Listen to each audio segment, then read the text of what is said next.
हरे कृष्णा। कल हम लोग ने अमुक में सुना था कि प्रस्तुत ग्रंथ श्रील रूप गोस्वामी प्रभुपाद की संस्कृत रचना भक्ति रसामृत सिंधु का संक्षिप्त अध्ययन है। वे उन 60 गोस्वामियों में प्रमुख थे जो भगवान श्री चैतन्य महाप्रभु के प्रत्यक्ष शिष्य थे।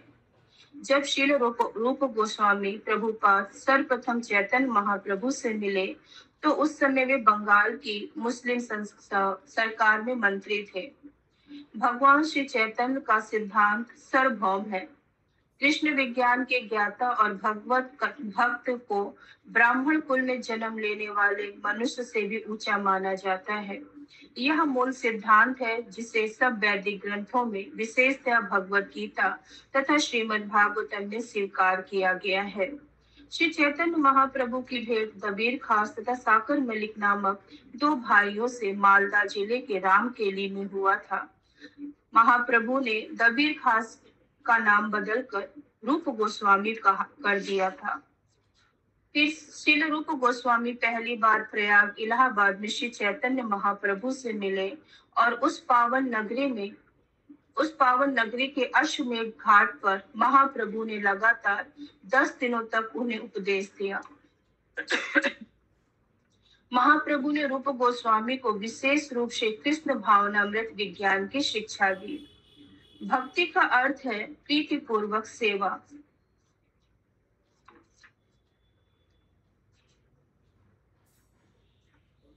भक्ति रस में नित्य तल्लीनता को भक्ति रसामृत सिंधु का गंभीर अध्ययन करके समझा जा सकता है। फिर इसके बाद हम लोग ने ये भी सुना कि भक्ति रसामृत सिंधु जो हमें 5 विभिन्न प्रकार के दिव्य रसों में कृष्ण से प्रेम करना सिखाता है। भक्ति रसामृत सिंधु सारे मनुष्यों को यह शिक्षा देता है कि भगवान कृष्ण से प्रेम करने की सरल तथा सहज विधि को किस प्रकार प्रयुक्त किया जाए। यदि हम कृष्ण से प्रेम करना सीख ले तो इसके साथ साथ सहज ही हर जीव से हम प्रेम करना सीख जाएंगे। फिर हम लोग इसके बाद भूमिका किए थे। तो भूमिका का जो मंगलाचरण है वहां पर लिखा है, भगवान कृष्ण परम पुरुष समस्त कारणों के कारण तथा समस्त रसों शांत, दास्य, साख्य, वात्सल्य, माधुर्य, हास्य, करुण, भयानक, वीर, रौद्र, अद्भुत तथा विभत्स रसों के आगार हैं। वे परम आकर्षक हैं और उन्होंने अपने विराट तथा दिव्य आकर्षक स्वरूप के द्वारा तारका, पालिका, श्यामा, ललिता तथा अंततः श्रीमती राधा रानी जैसी गोपियों को मोहित कर लिया था। मैं श्रील रूप गोस्वामी प्रभुपाद तथा श्रील भक्ति सिद्धांत सरस्वती गोस्वामी पाद के चरणों में प्रणाम करता हूँ, जिनकी प्रेरणा से मैं भक्ति रसामृत सिंधु का सार संकलन करने के लिए प्रयुक्त हुआ हूँ। अब मैं इसके आगे से पढ़ रही हूँ। श्रील रूप गोस्वामी अपने गुरु श्रील सनातन गोस्वामी से भक्ति रसामृत सिंधु की रक्षा उन तारिकों से करने की प्रार्थना करते हैं जो व्यर्थ ही भगवान के भक्ति योग विज्ञान में दखल देते हैं। वे इनके तर्कों तथा विवादों की तुलना सागर के बीच उठने वाले ज्वालामुखी उद्गारों से करते हैं। जिस प्रकार सागर के बीच उठने वाले ज्वालामुखी उद्गारों से बहुत ही कम क्षति पहुंच सकती है, उसी प्रकार जो लोग भगवत भक्ति के विरुद्ध है और जो चरम दिव्य अनुभूति के विषय में अनेक दार्शनिक मत प्रस्तुत करते हैं, वे भक्ति के इस महान सागर को तनिक भी विक्षुब्ध नहीं कर सकते। भक्ति रसामृत सिंधु के रचयिता श्रील रूप गोस्वामी नम्रता पूर्वक निवेदन करते हैं कि वे कृष्ण भावनामृत को सारे संसार में फैलाने का प्रयास कर रहे हैं। यद्यपि वे विनम्र भाव से सोचते हैं कि इस कार्य के लिए अनुपयुक्त है। कृष्ण भावनामृत आंदोलन के समस्त प्रचारकों को श्रील रूप गोस्वामी के चरण चिन्हों का अनुगमन करते हुए इसी मनोवृत्ति से काम करना चाहिए। हमें कभी भी अपने आप को महान प्रचारक नहीं समझना चाहिए, अपितु यही मानना चाहिए कि हम पूर्ववर्ती आचार्यों के निमित्त मात्र हैं और उनके चरण चिन्हों पर चल रहे कर ही हम पीड़ित मानवता के लाभ के लिए कुछ कर सकते हैं। भक्ति रसामृत सिंधु 4 भागों में विभाजित कर दिया गया है। जिस प्रकार सागर को कभी कभी 4 भागों में विभाजित कर दिया जाता है, इसके हर भाग में विभिन्न अनुभाग है। मूल भक्ति रसामृत सिंधु में सागर की भांति पूर्व, दक्षिण, पश्चिम तथा उत्तर के ये 4 भाग हैं और इन विभागों के अनुभाग लहरों के रूप में है। जिस प्रकार सागर में विभिन्न लहरें पश्चिम, दक्षिण, पूरब और उत्तर दिशाओं में सदैव उठती रहती है, उसी प्रकार भक्ति रसामृत सिंधु में भी अनेक लहरें हैं। प्रथम भाग में 4 लहरें हैं, जिनमें से पहली लहर भक्ति के सामान्य वर्णन के विषय में है, दूसरी लहर भक्ति के वैज्ञानिक साधनों के विषय में है और तीसरी लहर भाव के विषय में है। चौथी लहर में चरम गंतव्य ईश्वर का प्रेम है। इन सब का वर्णन लक्षणों सहित स्पष्ट रूप से प्रस्तुत किया जाएगा। पूर्ववर्ती आचार्यों के पद चिन्हों का अनुसरण करते हुए भक्ति के प्रमाणिक विवरण को सार रूप में शील रूप गोस्वामी ने के इस कथन द्वारा दिया जा सकता है। प्रथम कोटि की भक्ति कृष्ण भावनामृत में पूरी तरह से लगा रहकर भगवान की अनुकूल सेवा करने की प्रवृत्ति है। भाव यह है कि यदि कोई कृष्ण भावनामृत में रहते हुए भी अनुकूल सेवा करने में प्रवृत्त न हो सके तो उसे शुद्ध भक्ति नहीं माना जा सकता। शुद्ध भक्ति को सभी प्रकार के भौतिक लाभों या इंद्रिय तृप्ति की आकांक्षाओं से मुक्त रहना चाहिए, क्योंकि ये आकांक्षाएं सकाम कर्म तथा दार्शनिक चिंतन द्वारा अनुशीलित होती है। सामान्यतया लोग विभिन्न कार्यों में इसलिए लगे रहते हैं कि उन्हें भौतिक लाभ हो और दार्शनिक जन, वर्गजन तथा चिंतन के द्वारा दिव्य अनुभूति प्राप्त करने में लगे रहे।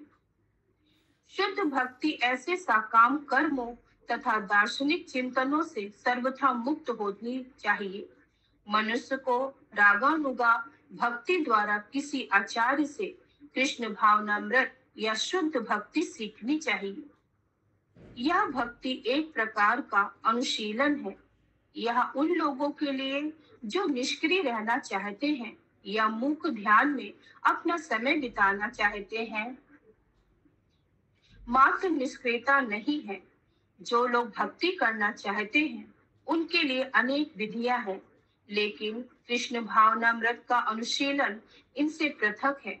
इस प्रसंग में श्रील रूप गोस्वामी ने अनुशीलन शब्द का प्रयोग किया है, जिसका अर्थ है पूर्ववर्ती आचार्यों का अनुगमन करते हुए अनुशीलन।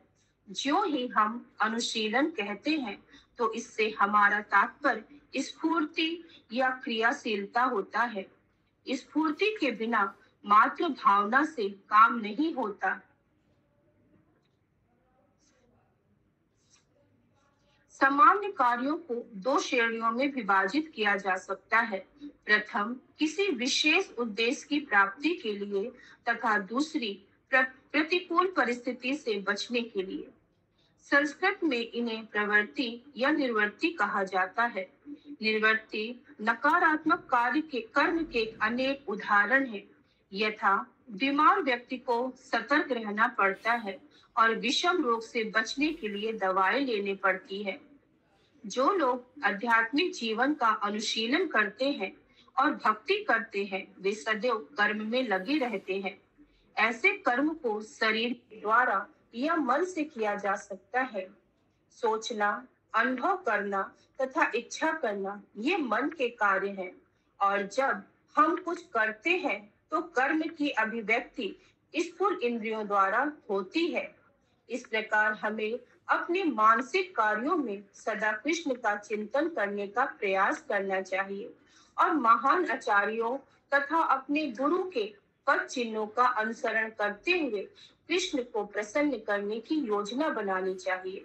शरीर, मन तथा वाणी के अपने अपने कर्म होते हैं।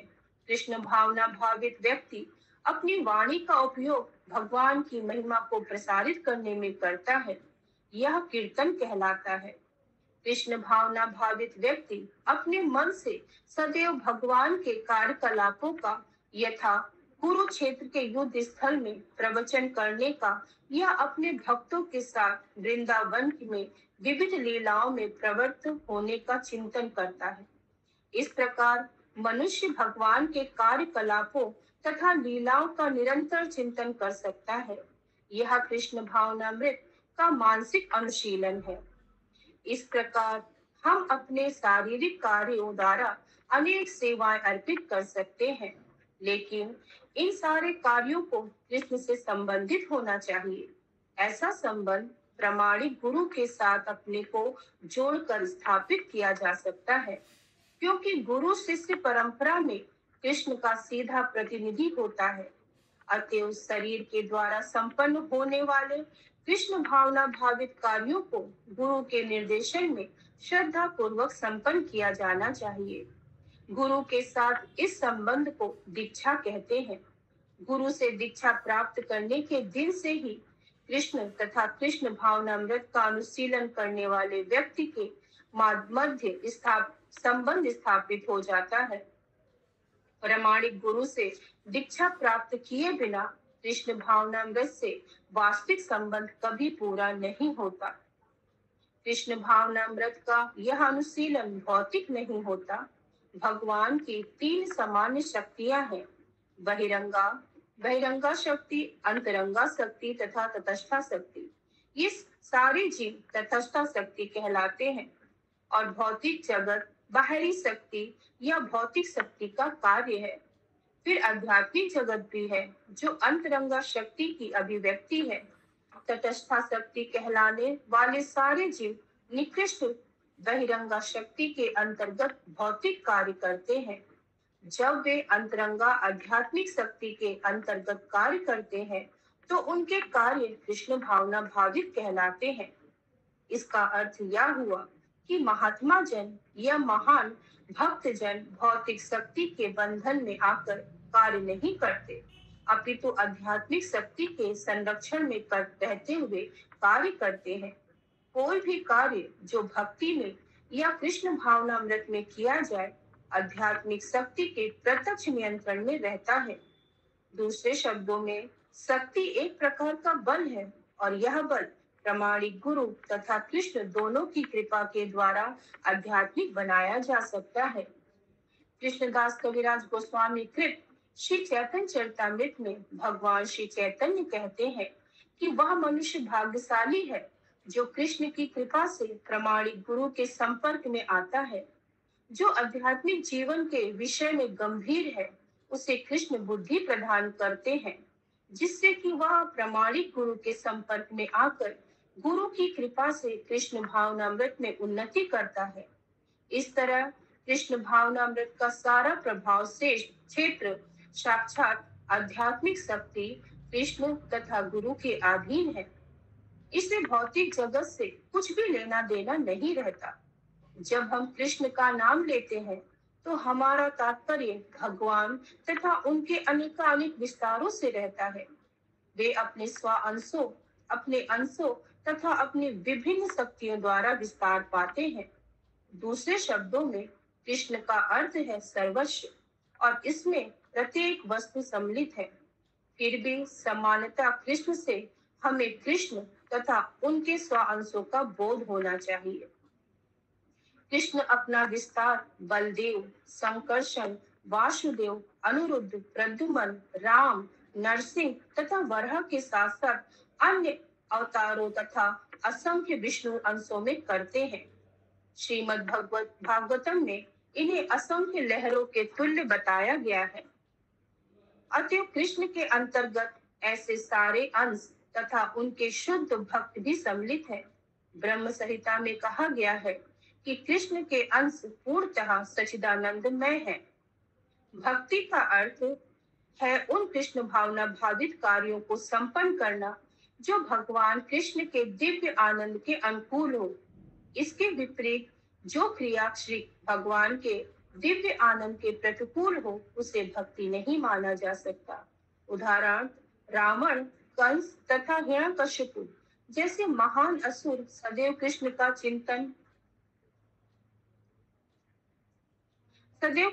चिंतन करते थे, लेकिन वे उन्हें शत्रु के रूप में याद करते थे। इस प्रकार के चिंतन को भक्ति या कृष्ण भावनामृत नहीं कहा जा सकता। कभी कभी निर्विशेषवादी जन भक्ति को ठीक ठीक से ना समझकर कृष्ण को उनकी साज सामग्री तथा लीलाओं से पृथक कर देते हैं। उदाहरण, भगवत गीता का प्रवचन कुरुक्षेत्र युद्ध स्थल में हुआ था और निर्विशेषवादी कहते हैं कि यद्यपि कृष्ण रोचक है, किंतु कुरुक्षेत्र का युद्ध स्थल ऐसा नहीं है। भक्तगण भी जानते हैं कि उनको भी कुरुक्षेत्र के युद्ध स्थल से कुछ लेना देना नहीं, किंतु साथ ही साथ वे यह भी जानते हैं कि कृष्ण का अर्थ अकेला कृष्ण नहीं है। वे सदा अपने पार्षदों एवं साज सामग्री के साथ रहते हैं। उदाहरण, यदि कोई कहे कि इस हथियारधारी आदमी को कुछ खाने को दो, तो खाने का कार्य मनुष्य के द्वारा होता है, ना कि हथियारों द्वारा। इसी प्रकार कृष्ण भावनामृत में भक्त की रुचि साज सामग्री तथा कृष्ण संबंधी स्थानों या यथा कुरुक्षेत्र युद्ध स्थल में भी हो सकती है, किंतु उसे ऐसी वैसी किसी भी युद्ध भूमि से कोई लगाव नहीं रहता। उसको तो कृष्ण से, उनकी वाणी, उनके उपदेश आदि से लगाव रहता है। युद्ध भूमि की इतनी महत्ता कृष्ण के कारण ही है।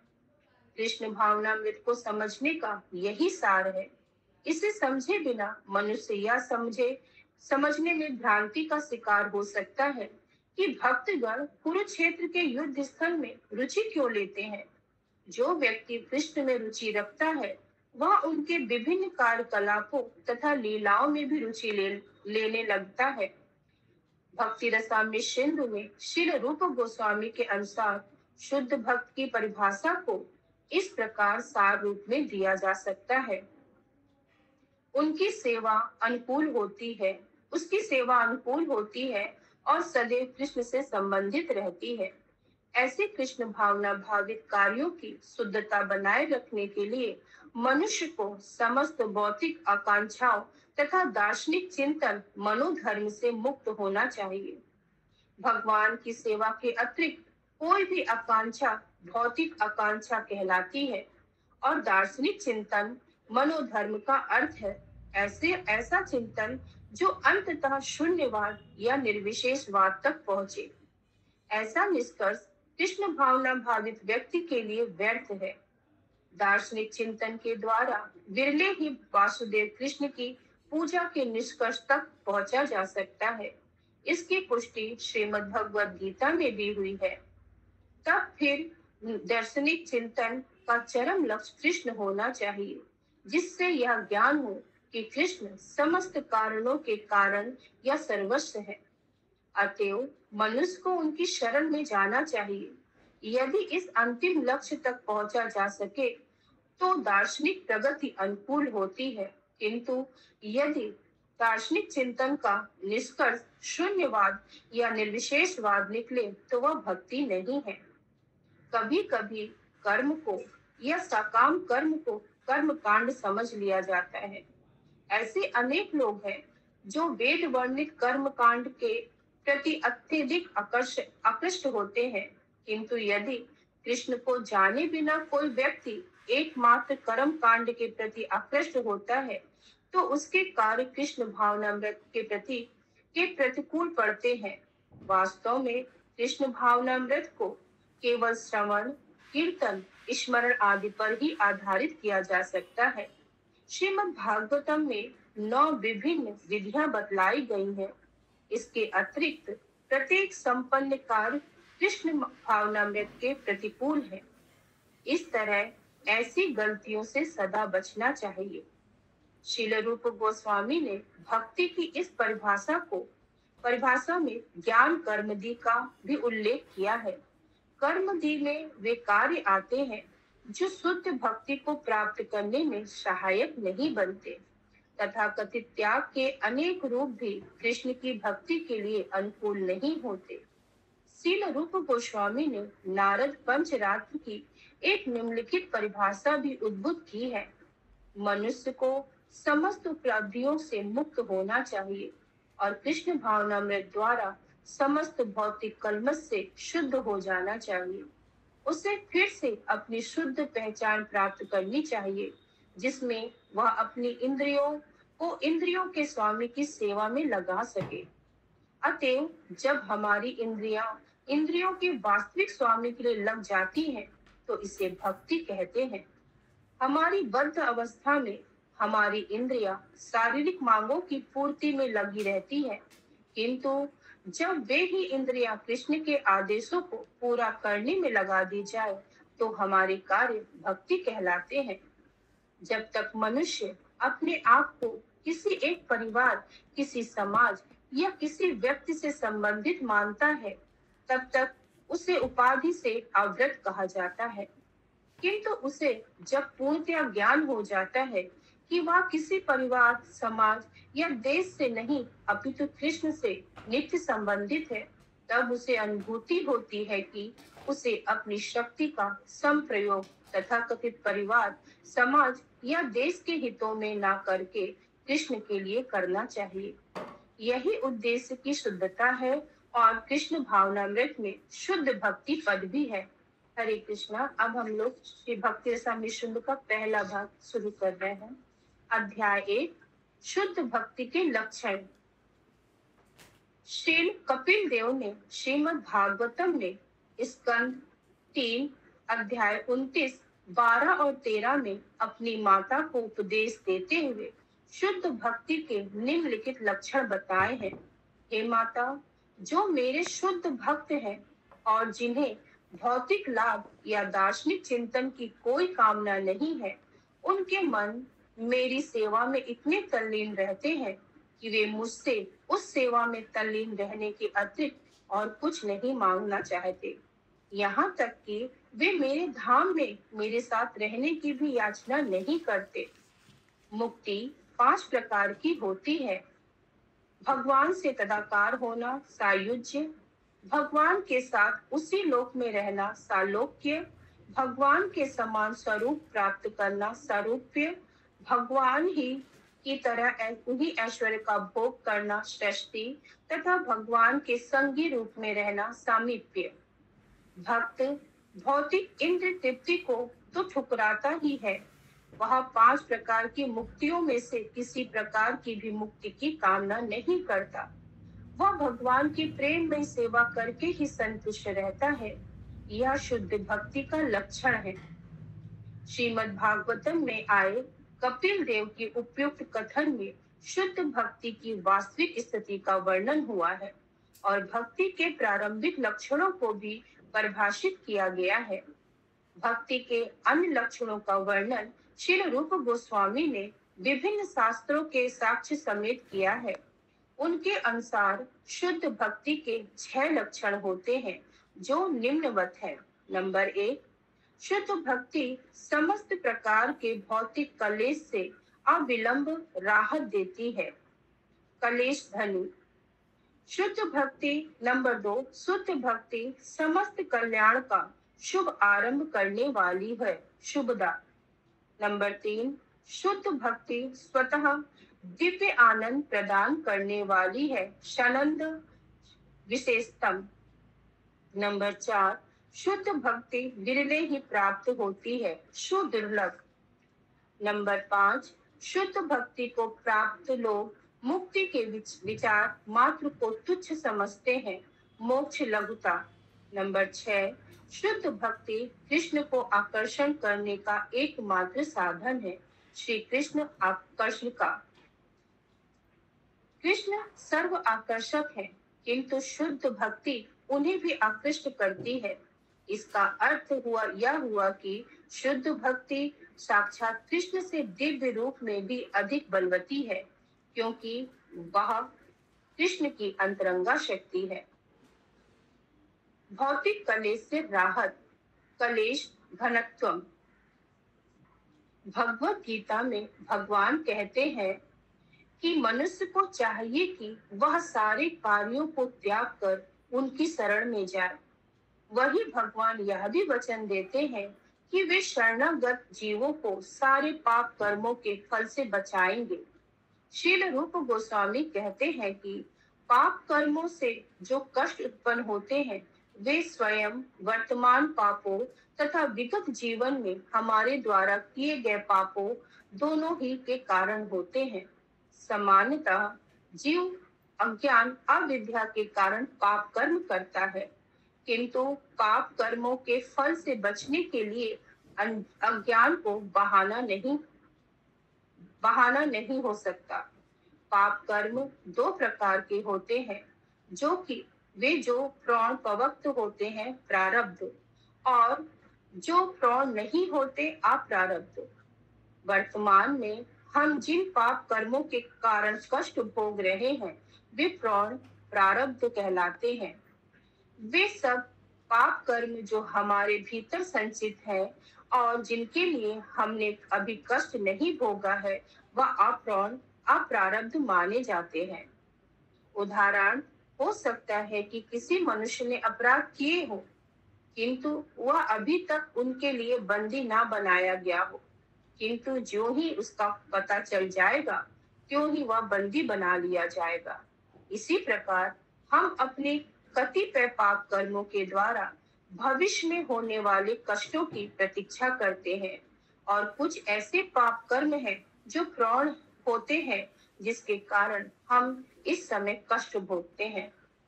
इस प्रकार पाप कर्मों एवं तंजनी कष्टों की श्रृंखला बन जाती है और बद्ध जीव इन पापों के कारण जन्म जन्मांतर कष्ट उठाता रहता है।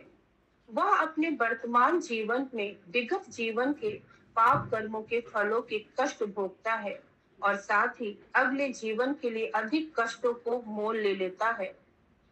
जब कोई किसी जीर्ण रोग से पीड़ित रहता है, किसी मुकदमे में फंस जाता है, किसी निम्न कुल में जन्म लेता है या अशिक्षित रह जाता है अथवा बदसूरत दिखता है, तो इन्हें प्रौढ़ पाप कर्म प्रारब्ध का प्राकट्य जानना चाहिए।